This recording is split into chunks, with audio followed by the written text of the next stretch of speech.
It's absolutely amazing how ketogenic people and keto zealots completely ignore all the research on polyunsaturated fats. Hey everybody, it's Jason Blaha here. I thought I would chat with you guys and gals a little bit about this today, but a quick reminder, if you will please click like down below, be greatly appreciated. If you are not subscribed or following, please do so, and if you will be kind enough to drop me a comment down below, I would greatly appreciate that. Thank you so much. So let's get over to this topic.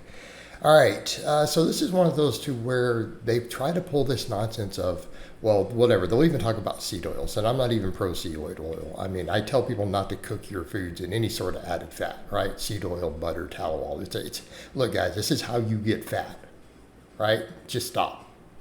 But they'll make all these claims and they'll talk about, whoa, this food is more stable and less oxidative stress, with saturated fats. And it's like, yeah, this doesn't demonstrate in the lab, guys. Sorry. You've got some nice theories, but when it's put to the test, sorry, it all has less oxidative stress than saturated fat. And it's just simple reality. But what about when you literally look at studies on keto? So let's set all this aside. Let's set aside they think that big agriculture, which makes plenty of money feeding grains to cattle and pigs, in fact, it probably makes more money doing that. And they also seem to ignore that any of the research they have favoring their stuff is almost always sponsored by beef, pork, dairy, right? If you go look at it. So when you'll have a meta-analysis that disagrees with the 5 other ones, go look at the funding, right? So it's always interesting. Same thing. I'm not even going to get into that one meta-analysis trying to debunk the lipid hypothesis that disagreed with all the others. Look at who the authors are. Doctors who literally make their living selling books trying to debunk it. There's an enormous financial bias in play. But let's set that aside. Let's talk about the actual studies on ketogenic diets by people who use them therapeutically, okay? Anyone see that study done on epilepsy where they found that there were people whose epilepsy was resistant to ketogenic diets full of saturated fat, and then they put them on polyunsaturated fats? What happened? It controlled their epilepsy better. In other words, so even medical keto, right? And I'm sorry, but you're not going to find a corporate bias towards epilepsy treatment. All right, come on, just stop. Like, you're delusional. If you're at a point where you think big agriculture is funding epilepsy treatment studies with ketogenic diets, and that they have, are trying to make sure that particular segment of the population gets more polyunsaturated fats, you're delusional. You need to be locked up in an insane asylum if you really are going to make that case. But look at those studies. They controlled the epilepsy better. Okay? It controls the epilepsy better. All right, what about studies where different fat sources have been compared and looking at blood work? Right? Oh man. There was a big one done, I've read a while back, where, and people can find this pretty easy. You can find it pretty easy. And no, I put this on multiple platforms and I don't cite sources because I literally get strikes for it, for linking stuff. Because this goes on multiple platforms, so I'm not going to, you guys can easily Google this stuff. All right. Look at the one where they compared it. What did they find? When a high saturated fat ketogenic diet was given, and they all started with, test subjects on keto diets, versus one full of polyunsaturated fats, and it included seed oils, and so it literally had seed oils thrown in there. Okay, so when that was compared to high saturated fat, full of all your beef and other stuff thrown in, right? Your really, really, really high saturated fat foods. Okay, what was the outcome in the blood work? The polyunsaturated fat group, they've had mostly those in very low saturated fat.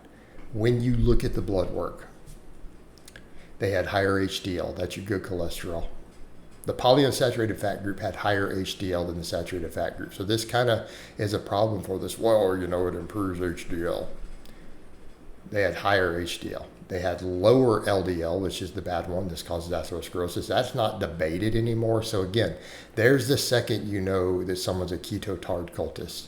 The second they start denying that.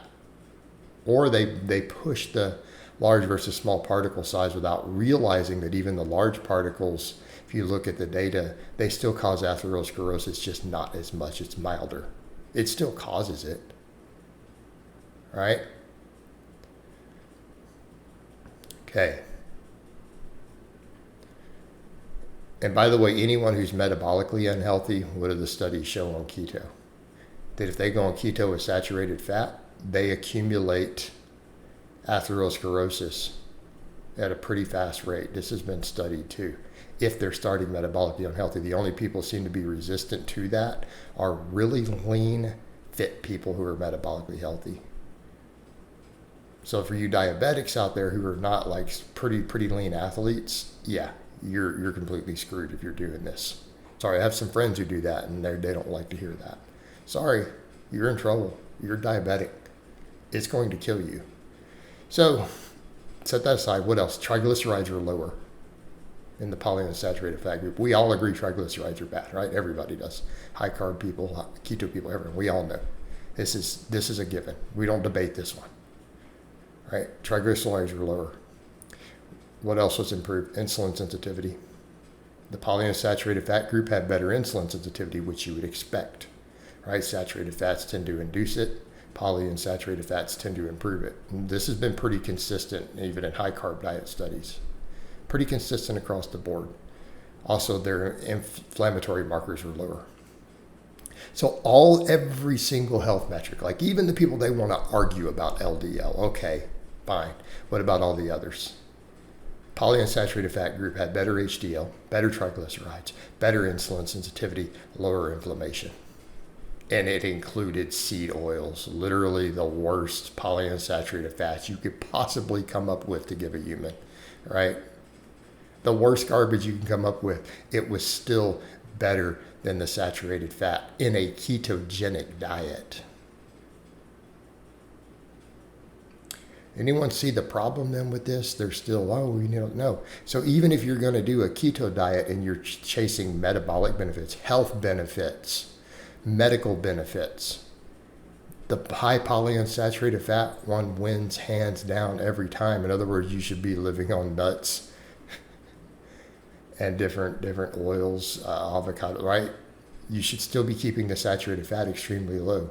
If you're standing around doing really fatty cuts of steak and bacon, it's not going to work. You're going to get less benefit even medically. This is what the data shows. Not my opinion. This is the data in ketogenic diets being done by researchers who are pro-keto. All right, guys, but that's really all I have to say on that today. I hope it's been informative, and I'll talk to you guys and gals next time.